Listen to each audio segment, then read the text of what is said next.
Могу сказать, что наш депутатский корпус подобрался очень дружный. Ну, практически у нас не было случаев, чтобы мы не собрались на очередную сессию. И всегда наши все материалы, которые мы обсуждаем, они обычно подготовлены хорошо и обсуждаются всегда тщательно. И уже на собрании муниципальном мы только, так сказать, убираем шероховатости. Депутат – это реальный представитель народа при формировании бюджета, при формировании местных законов. Вот. Я хочу сказать, что вот сегодняшний наш корпус вполне реально подходит к той ситуации, которая сложилась в нашем городе. Ну, вот за прошедшие полгода, что мы не виделись, основное наше внимание, конечно, было уделено становлению самоуправления в городе. Вот. И много законов было принято на уровне города. Была подготовлена та схема, по которой будет работать наш город уже и наш район с 1 января следующего года. Ну и кроме того, конечно, я не забывал, и мои помощники не забывали своего родного округа Чурапчинской. Улицы этого избирательного участка преображаются, дома ремонтируются, а некоторым гражданам даже оказывается посильная материальная помощь. Все это, конечно, хорошо, но ведь подобной рутинной работой должны заниматься органы исполнительной власти, а депутаты принимать нужные законы. За вот этот период, который я работаю как депутат, пришло понимание того, что, в общем-то, депутат должен работать не по конкретному случаю, а в целом, чтобы эта проблема в городе была решена.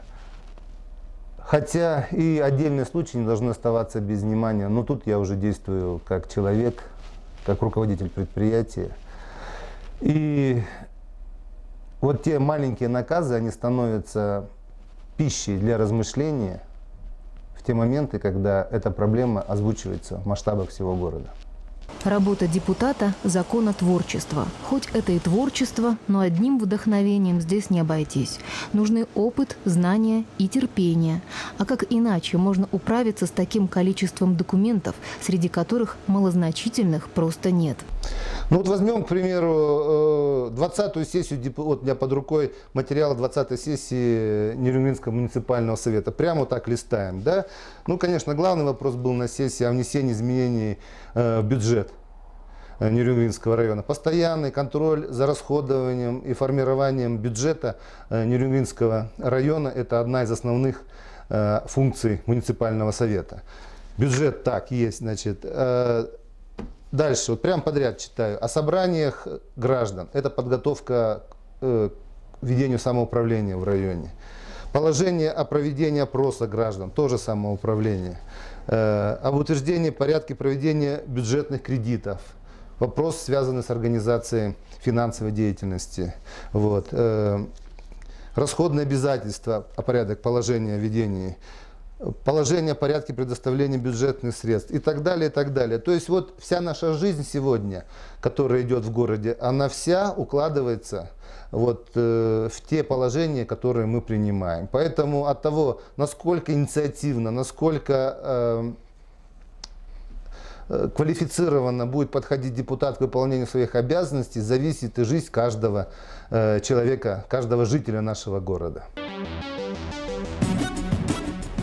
5 лет назад в нашем городе уже проводилось выездное заседание, но только экономического комитета Палаты представителей. Нынче заседание Совета Государственного собрания впервые стало расширенным. В нем приняли участие не только народные депутаты во главе со спикером Нюргуном Тимофеевым, но и члены правительства, представители министерств и ведомств. Собственно, именно это мероприятие было ключевым, но далеко не единственным в насыщенной двухдневной программе. 24 ноября директор Нерюнгринской ГРЭС Олег Тарасов, сам, кстати, депутат парламента республики, пригласил своих коллег на станцию. Причем знакомство с предприятием началось не с турбин и котлов, а с корта хоккейного клуба «Энергия». А здесь тоже есть что показать и рассказать. Например, искусственный лед, появившийся не без помощи президента Якутии Вячеслава Штырова. Для многих крупных российских городов до сих пор явление редкое. Юные, но уже заработавшие немало медалей хоккеисты подарили гостям сувениры на память о своем клубе. Но ближе к теме теме круглого стола, который был проведен на Нерюнгринской ГРЭС «Электроэнергетика Республики Саха-Якутия. Проблемы и перспективы». На правах хозяина директор Нерюнгринской ГРЭС Олег Тарасов